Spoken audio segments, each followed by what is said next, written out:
Welcome to Build Wise, the podcast where construction meets wisdom. Join us as we explore the ins and outs of the construction industry.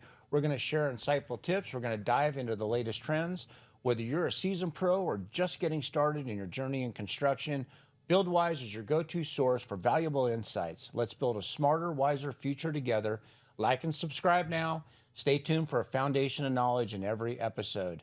I am your host, Dan O'Neill, and today we're actually meeting with a buddy of mine named Jake Pereira. Did I say that right? Pereira. Close enough. Pereira. You can, have a seat, and we're ready to start. So we're meeting, and we're going to discuss. You sold a business. I did, yeah. Yeah, it wasn't like I was telling you before. I didn't start a business ultimately to sell it, but it just kind of turned out that way, and I'm glad I did it. Yeah. So how does that? I mean, I met you early on when you did you just get started when I met you, or Pretty early on, yeah. because you were working for somebody and then you kind of got started, and then when I met you, you did a few small things for us on our Airbnb that we had, but then you kind of grew and got into your thing. So how did all that transpire? Yeah, so obviously the idea of starting your own business is, you want to, at least for me, I wanted to incorporate my family into it, give them something that they can, do whatever you want career-wise. Did your whole family help you with the whole thing, or? Pretty much, yeah. Yeah, my wife was in charge of everything. She basically ran it. Nothing's changed, right? Oh, I don't think it would have been even marginally as successful as it was without her. And then got both my sons involved. One of them he's still doing it. He'll be wrapping up his last year of apprenticeship this coming up school year. So as far as that goes, that was a success, was getting the family involved and actually having a family business. And then we decided to start growing. I wanted to get into doing more commercial work, which, doing commercial HVAC, commercial construction type stuff, it involves a lot of resources that you just have to have. Yeah. And so we started going that route, and honestly, it started to become a little bit too much. Once we started getting into these bigger jobs, it was a bit too tough to handle at times. Like manpower wise, or just overall, being a one man. I guess it's not really a one man shop because I have help, but being a one man office where I have to do the estimating, we got to do the project managing, we got to keep getting bids in so I can keep putting stuff out there. Did you find that the bigger projects, your cash flow slowed down? Yeah. Which I understand now that's, you just have to make sure that once you establish your monthly invoices, you have to continue doing it. Otherwise, you're going to be. It's a machine that's got to be fed. You got to feed that monster. And, well, they're probably higher dollar amounts, but they're spread out further. Right. So, yeah. Did you find that you were more profitable being smaller? Mm-hmm. I did. Yeah. That's what me and my wife were just talking about. If this buyout hadn't happened, I would have just shrunk it back down to just me and my son. Because when it was just the two of us, it wasn't my son as the two of us. He started earlier, but when I did have just me and a helper, the schedule was easier to manage. The money was not a problem. It was a lot easier to manage, but we couldn't go on vacations really, right? Because you're married to your job, and if you did go on vacation, good luck enjoying it. Yeah, I mean, what I've noticed, and I've watched, and I've helped businesses, start and grow and whatnot, and I've had several myself, and there's, those levels, there's tiers, and once you get to a certain threshold of pain, things change. sometimes there's that one spot which I think we all are in at one point in time. Seems very chaotic as you're growing because you're probably growing a little too fast. You don't have everything in place to handle the growth, and it takes that growth to fund the things to put in place to handle that. So it's like a catch-22. Right. And no real small business that I know of starts off with deep pockets. It's usually guys working out of the back of their truck and they progress, but at some point in time, it's a constant reinvestment into your business to make it to that next level. And sometimes it's hard to slow it down. Sometimes it's a freight train. Yeah. You get that one really nice big job. I know we got a couple of nice big jobs that we're looking at. All I can think of in the back of my head is like, how am I going to do that? Yeah. That's kind of what, it's funny you mentioned the freight train, because that's kind of what it felt like at times, like, okay, I want to bid this job, but in order to bid it, I have to have these certain resource, certain types of equipment, vehicles, tool, all that kind of stuff. And without even thinking, a lot of times I would just buy it and then realize, well, we kind of need to slow down on the spending because we got more outgoing than we do coming in. But like you said, the first few years of being a business owner, it's just constant reinvesting back into your company. So it's hard to recognize a profit those first few years. But it was easier if you stayed small. Staying small was definitely a lot easier. So tell me what transpired. What was the day that you got a phone call when someone said, "Hey, we want to buy you out"? It was actually kind of an answered prayer, because it was so stressful. Like, some people are pre-programmed in their brain to handle stress without having it affect their health. I'm not one of them, and I'm glad I realized this before it was too late. And I'm not too proud to say it. I'm not one of them.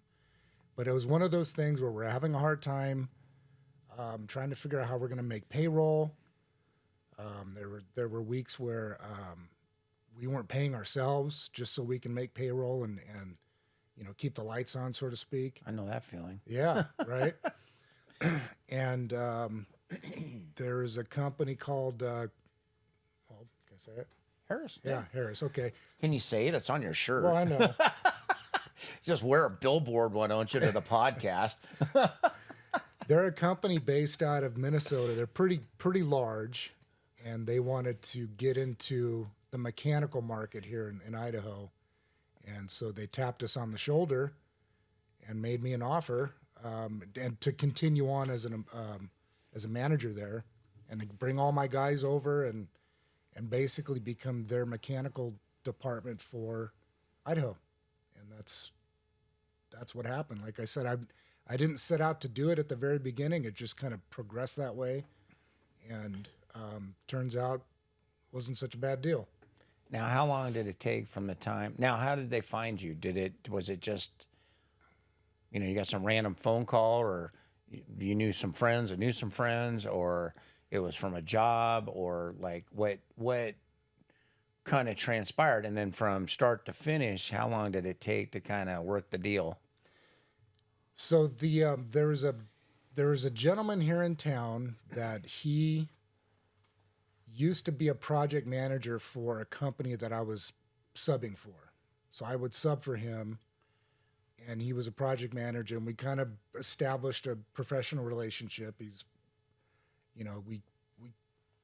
kind of like me and you, we kind of developed a professional relationship, and then it just kind of grew from there. And Harris tapped him on the shoulder to leave that company he was at and to be a general manager for the Harris branch in Boise, Idaho. So as soon as he took that position, and they were immediately looking for a mechanical company, he thought of me and recommended me to the big money board for the big Harris. Board. Yeah, the big board. And that's how that happened. So yeah, it was a personal relationship that developed into a professional relationship that Well, and that goes a long ways to talk about, relationships. It's like those kind of professional relationships that carry from job to job to job, and you never know where they're going to lead. And it's just kind of interesting to hear stories like yours that, it's just like you probably came out of left field for you, you know. did. So, which, that's awesome, answer to prayer. and it's funny too, and this is kind of a side, this is more of a side comment, but you never know, where a relationship is going to, whether it's a chance encounter with somebody. You got to pay attention to the people that you meet, because it, some of these relationships flourish into something else. That's kind of how it was with this gentleman. I say his name is Ed. He was the general manager for another company. Harris hired him. He's a general manager for this one, and it all started just as a chance encounter. And How long did it take to work out the deal from now did this guy Ed call you and then just say, hey, I got a little bird was talking to me, and are you interested? yeah. So he called me. It was just a phone call of gauging interest. Mm-hmm. I expressed interest, so his next step was to basically hand me off to the people that handle that stuff in this big corporation, and we kind of went me directly with the board from start to finish, and it took a long time. It took a couple years. That long? Yeah, Oh, wow. yeah. A lot of it had to do with COVID kind of jumped in there and gummed up the works a little bit, so slowed it down. And then they halfway through this process, they decided they were going to change their operating system, their computer operating systems, and they didn't want to do anything new until everybody was up to speed on it. So that took a while. It was just one thing after another, and I mean it. It's all in God's timing, so it happened when it needed to happen. True. God's always got perfect timing. We may not think so, but I wasn't feeling it then. I was just, man, is this going to happen or not? It's yeah, taking no forever. kidding. No kidding. Well, what else? So did they? So now you're staying on with them as general manager or like what? Service manager. Service manager. Yeah. So now you got someone barking orders at you. Hey, I'll take it. I'll take it. So so you're sticking around for a while to do that. Is there like a certain you got to stay for a year, 2 years, or was there? There any wasn't kind of really a- an agreed upon time limit for me to stay, or time, agreed upon time limit. Yeah. But I don't really have any plans on not. I'm actually really enjoying it. I enjoy the people I work with.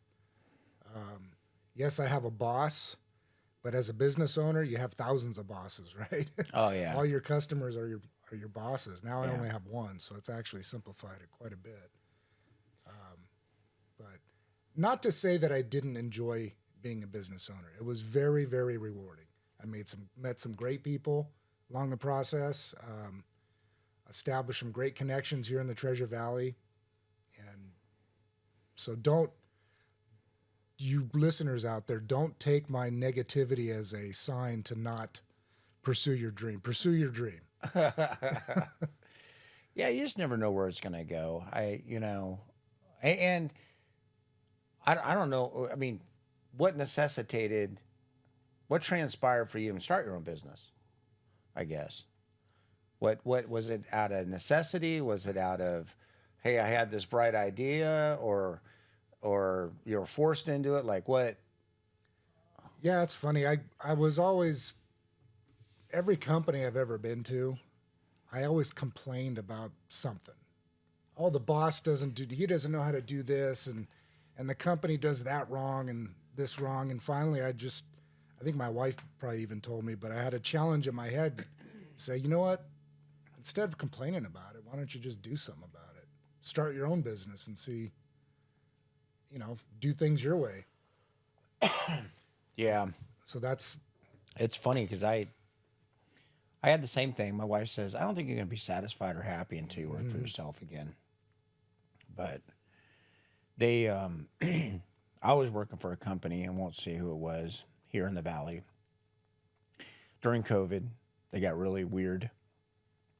They wanted all the shots and boosters and masks, and wanted me to work in this little dungeon office. And I just thought, that's not me. And I started my own business. yeah. So, Yeah, no, it's good. And I've always had in my head the type of presence I want to display myself, to be out there in the general public. So I always, appearance is very important. So we want to make sure we have all the nice trucks, they're always clean, ran good. They didn't look like clunkers, driving down the road, because that's your biggest advertising piece is your vehicles. yeah, you guys always look very, very professional and always had the nice trucks. You guys always came in, like a uniform type shirt. Yeah. And that always looked pretty impressive.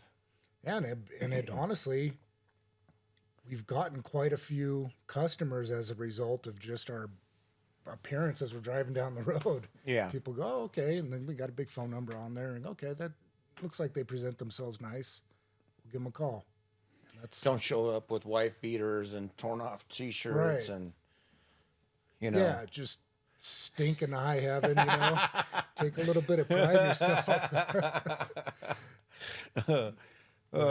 Yeah, that's that's how I've always, all the companies I've ever been at, that's how they carried themselves. So I knew that that's how we had to carry ourselves in that same manner.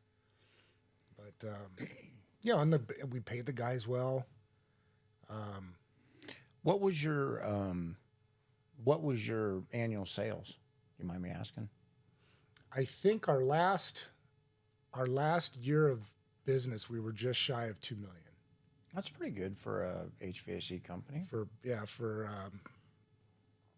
that time it was seven of us out in the field. I mean, when you're making 75% profit, I mean, that's Sure. pretty good. Yeah. I'm kidding. Yeah, right. That's what everybody thinks, though, right? Oh, you're a business owner. You must be raking it in. I know. I'm not paying myself. Wondering if my fuel card's going to work. Right. No kidding. Yeah, no, and that's true. Everyone, and there's always some entity that's, got their hand out, It just seems like you're just nickel and dimed as a business owner. It's almost like a challenge just to see if you can get past all that and still make money, Now, were you a business owner in California too? Yeah. How is it compared to here? It had its challenges, similar challenges. I will say, as a GC, it was easier because I knew what to expect when people signed a contract. Like if somebody called and we had a conversation about money or whatever, they go, well, paragraph 2.1 of the contract says this. And I'm like, yeah, but paragraph 5.4 says this. All right, what are we going to do? And we'd have a conversation. Yeah. Well, here they sign stuff and they don't even care. And so that's probably my biggest challenge. Also, in Idaho, and we have a podcast on this, is to regulate or not to regulate. And I thought I'd really enjoy coming to a place that had less regulation. California is just totally overburdened with. Yeah. But what I'm finding is I do like some of the regulations because sub-base here, for the most part, if you can swing a hammer, they think they're a contractor. Correct. And they don't understand, one, construction. They don't understand true construction protocols and how to operate professionally. And they lack a lot of professionalism. Right. And it blows my mind how they operate here to the point where the whole reason I created this podcast was to put some of this stuff out there to try to raise awareness here. You know, some of the next things that we're going to be doing is we're going to be, doing some things at the contractors board. We're going to try and get in there and start educating them a little bit. We're going to try and educate. We're going to go down to the AG's office. We're going to try and change some things for the better. You know, we want it to be a very professional operation and as a whole. And I think some regulations, not all of them, I think are helpful. I mean, at least take a test. I mean, at least understand when you sign a contract, like what all the rules are, it's always funny, everyone goes, oh, I got to leave the job. And if you have, on one of our previous podcasts, we talked about trust. When you have a contractor or sub that you guys both have a good working relationship with, and it's kind of interesting, you can go through 10 jobs and no problem. And then all of a sudden you got a problem child. When you go through 10 jobs, you'd think that you guys got to know each other pretty well. Right. And then all of a sudden they go, well, I got to leave this job. Well, you're going to stop all the funding on the job if you do that. Why not just keep working with me like we always have and let's get it figured out? It's a big trust thing. Right. It really is. But in California, we had those relationships and it worked great. And there was times when I'd call the sub and say, I don't think we're getting paid. Let's gang up on them. It was like, we always worked together because the subcontractors, and you knew this, like we used you guys for a long time. And then we had a core group of maybe 3 subs, depending on the volume of work we had. We had the A team, B team, and C team kind of thing. And we always, it really didn't matter. It's like, call so-and-so, call so-and-so, call so-and-so. And then, so we had that relationship where pretty much they were our guys. Yeah. And they knew what we expected. I knew what they expected, and it worked great.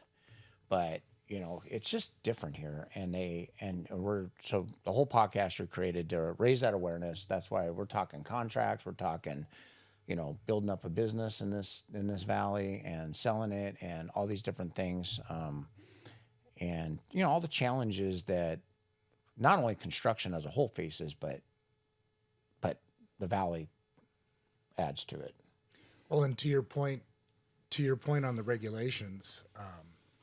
I'm kind of with you on the thought that, okay, yeah, Idaho, it's free. It's going to be a lot freer here. There's not going to be a lot of regulations. And then you start getting into the business a little bit more, realizing those regulations are kind of what protects the public from shady contractors. Yeah. Not shady where they're being devious, but shady where they're just maybe aren't as professional as they make themselves out to be. And then you get a house fire due to bad electrical work or, stuff like that. And you start to realize, okay, for the general safety of the public, we kind of need some regulations. Yeah, it's, yeah. And you're right. Like the people, like, so how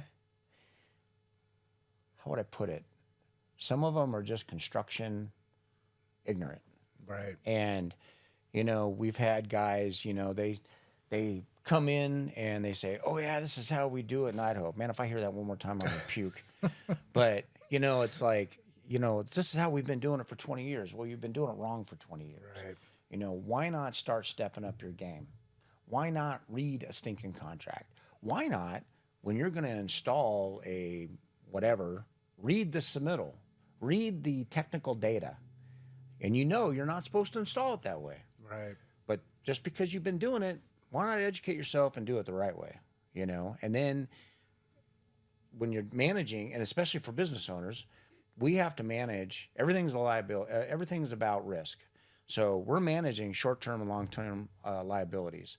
And when people take shortcuts like that, it can start a fire. Yeah. Today, short-term liability, or 10 years from now, long-term. And, we owe that to the public to, I hope that our subs are reading like you and I have gone over submittals left Yeah. and right, and not everybody does that. They don't even know where the submittal is. They don't even know what one is, you know? And, you know, when they're reading the technical data, it's like they don't even know how to read it. I have noticed that with some of the contractors that I interact with. You can tell they're kind of new because we'll enter into a contract, we'll agree on a set price for a job. First thing I do is get my submittals together and I send them off to them to get approved by the architect or the engineer or whoever. And a lot of them will look at it and go, "What do I do with this?" Yeah. Like, "Oh, get them approved." Well, I approve it. Well, and then they'll go, "Well, we don't ever read those. We just do Right. it. We just do it like this."